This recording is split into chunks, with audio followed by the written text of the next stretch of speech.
बिस्मिल्लाहिर्रहमानिर्रहीम।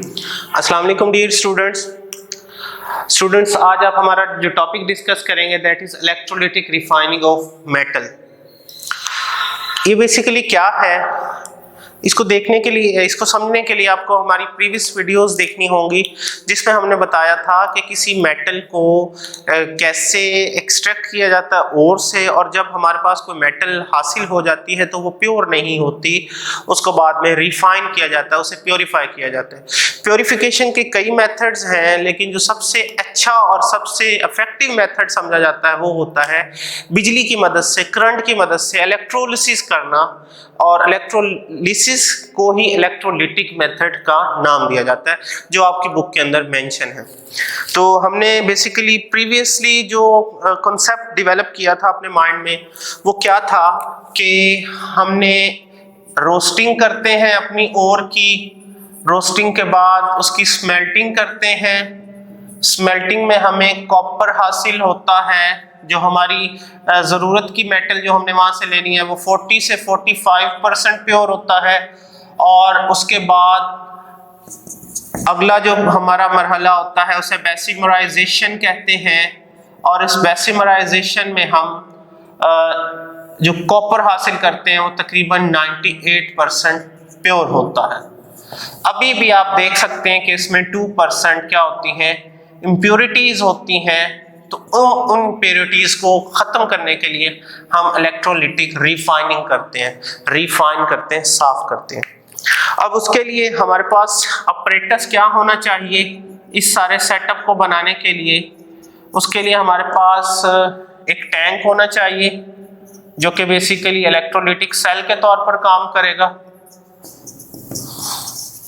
ठीक है। और इलेक्ट्रोड्स होने चाहिए जिनके जरिए से हमने करंट देना है, वायर्स होनी चाहिए, और बैटरी होनी चाहिए या सोर्स ऑफ करंट होना चाहिए। चूंकि हम इंडस्ट्री लेवल पे बात करेंगे तो वहां पर बैटरी से नहीं बल्कि इलेक्ट्रिसिटी ही डायरेक्ट दी जाती है जो ये काम कर रही होती है। ये हमारा सेटअप है। और एक इलेक्ट्रोलाइट सॉल्यूशन चाहिए, साल्ट चाहिए जिसके अंदर हमने इनको हैंग करना है, पुट करना है। अब इसको मैं बनाने लगा हूं, देखेंगे।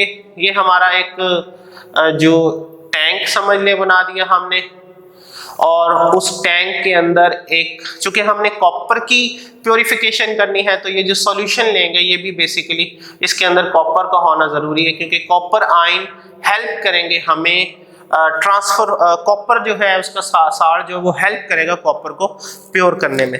इसके अंदर हमने अपनी स्ट्रिप्स लेनी है। मैं इसको फिर से इरेज कर देता हूं ताकि आपको समझने में आसानी हो। ये हमारे पास हमने अपनी तरफ से यूज करना है कॉपर, जो अपनी तरफ से मुराद जो हमें हासिल हुआ है ये वाला, ये इम्प्योर है, ठीक है। और अपनी तरफ से और भी कॉपर यूज करेंगे जो प्योर होगा। उसकी जो लेयर थोड़ी सी बारीक नजर आ रही है आपको, ठीक है। ये बारीक लेयर जो है वो अपनी तरफ से यूज किया गया जो प्योर कॉपर है वो है, और जो थिक लेयर है ये वो कॉपर है जो आपको इंडस्ट्रीज में हासिल हुआ है या अपने इस इंडस्ट्रियल प्रोसीजर के तहत आपने हासिल किया है। ये मैंने इसकी 3 स्ट्रिप्स इकट्ठी दिखा दी, तीनों का यही काम है, यही एक ही समझने की तरह के हैं ये। और ये हमने वो साल्ट शो कर दिया जिसके अंदर हमने इनको डिप किया हुआ है, यानी ये लिक्विड के अंदर हमारा सारा सेटअप डिप हो गया है। इसको फुल ऑन में भर देता हूं, ये शो कर देता हूं कि ये फुल ऑन हमारा टैंक भरा हुआ है, क्योंकि जितना हिस्सा डूबा हुआ होगा उतना ही ये प्योर होने में हेल्प होगी। और इनकी जो वायर्स हैं उनको कनेक्ट करता हूं मैं एनोड के साथ, पॉजिटिव चार्ज है और ये इम्प्योर है हमारे पास।